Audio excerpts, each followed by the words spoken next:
All right, we're here for this week's question of the week.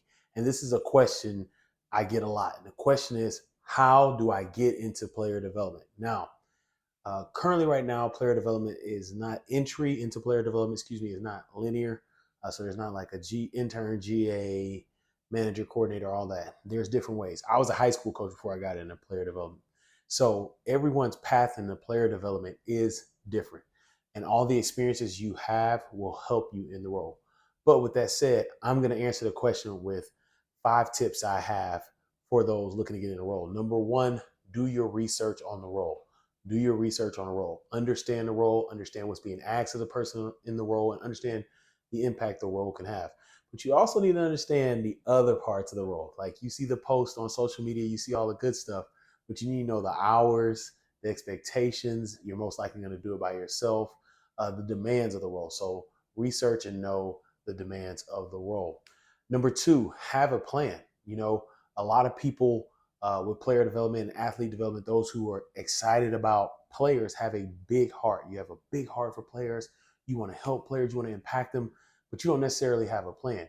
This is a good time to create a plan as you get into player development if you're looking to get into it, because coaches and administration, those people that you will be interviewing with, talking to, they understand and respect plans. So have a plan.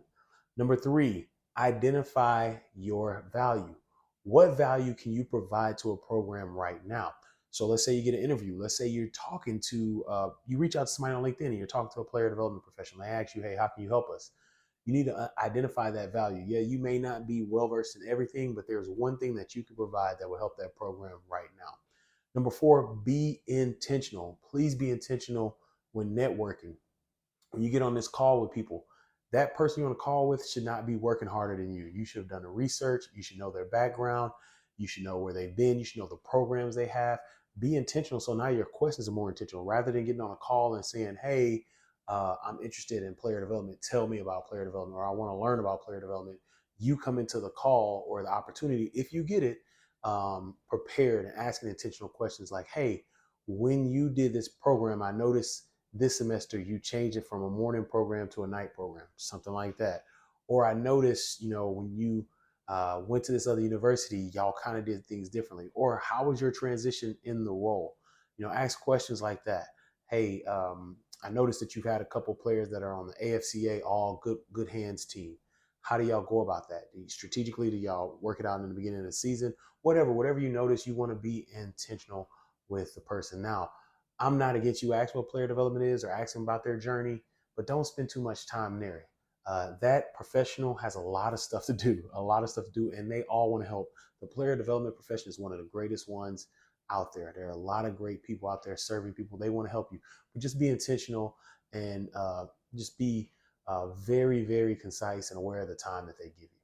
And then the fifth one, if you do get time, please follow up. Please follow up. Please follow up. I see a lot of people who do not follow up, get opportunities, and they don't follow up with people who have extended help.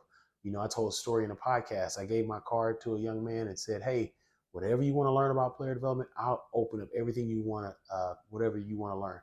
And I said, just hit me up in the next week. I didn't hear from the young man until 8 months afterwards.